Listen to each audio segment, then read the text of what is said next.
Taylor Kearns is live at the Columbia home tonight. Taylor, is it finished? Megan, yes and no. Yes and no. You can see behind me, we've still got a little bit of masonry work going on right here, and there's some needs to be done along the back door as well. Inside, it looks great, though. That's right, ladies. There's so many pieces to this thing. You've got a veteran deputy who's never fired her weapon in the line of duty, who was saved only by her bulletproof vest, and who may have fired one of those fatal shots. Well, the guys have broken it down. They think that they can save the state hundreds of millions of dollars a year, but their new plates have a way to go. What did he have to say today? Well, Judy, we were at the Richland County Detention Center when he was released. He didn't say much other than he's innocent until proven guilty, but that he does regret what happened last night. Now, according to an incident report, that BPS officer spotted Vic walking this morning. We asked Vic about the arrest. I don't believe that's accurate. What happened? I'll let my attorney decide what comments we're going to make. Is there anything you want to say to your constituents? Well, I mean, I regret this has happened, obviously, but I will remain innocent until proven guilty. You'll see it discussed online as Tannerite. That's actually a name brand. This stuff is called Star Targets. We picked up 10 pounds of it this morning for a little more than 50 bucks. Library organization sells their own kits if you're looking to build one, or you can design your own. Each one kind of has its own little personality. Well, Mary, before this rally started, they were playing Bob Dylan's Times They Are A-Changin', and that's kind of the message that they're talking about now. I'll step out, let you take a look behind me. They're pushing probably about 300 people here today. Someone took the law into his own hands.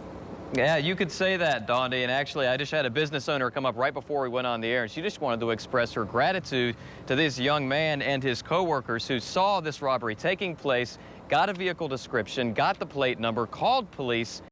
Our top story at 5, a husband and wife are dead. Investigators believe it's a possible murder-suicide. Their bodies were found outside a home on Coral Bean Drive in Richland County. Hi, everybody. I'm Dondi Mercer-Plank, and News 10's Taylor Kearns talked to investigators about the crime, and he also spoke with the neighbor as well as officials. Taylor joins us now with the latest. Taylor?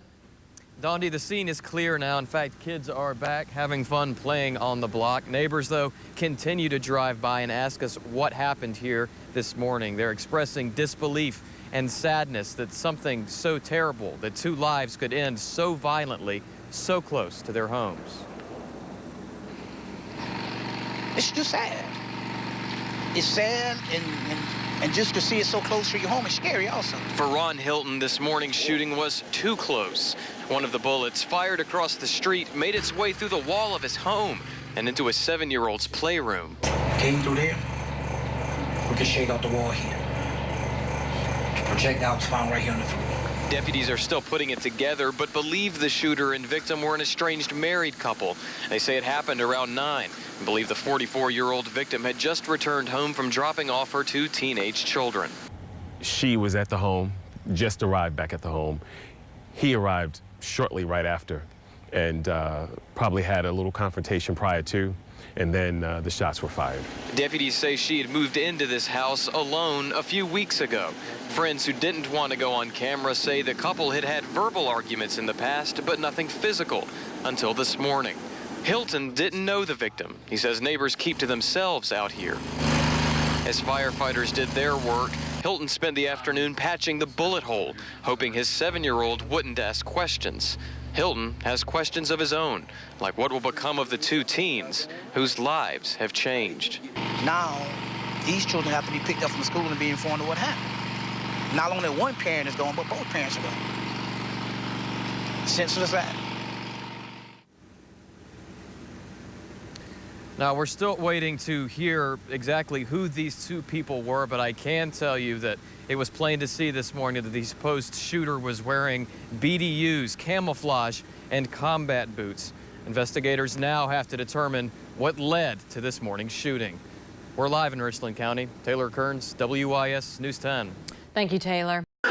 In front of hundreds of friends and family waiting to send their loved ones off into an unpredictable and dangerous job, Stephanie McMillan is smiling. He is getting to become something that he's wanted to be for as long as I can remember. She and her son Richard have become leaders in the world of living one day at a time.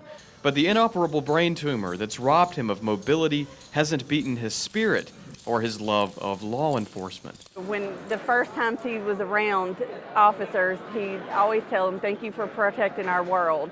You know, he looks up to them and knows that what their job is a lot, and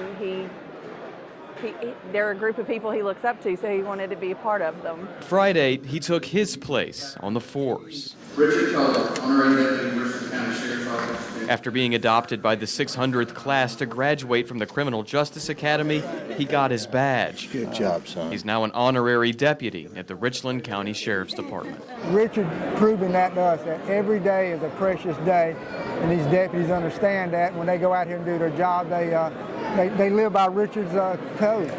One by one, they shared mutual respect and a belief that nobody is guaranteed tomorrow, especially the ones who put themselves in harm's way. It's a God thing that we're faced with right now. There's nothing the medical professions can do to cure this tumor as it is right now, so who knows? Who knows what tomorrow holds? Richard, we'll keep you in our hearts during our journeys. We will always be with you in all of your journeys. Thank you, and we love you.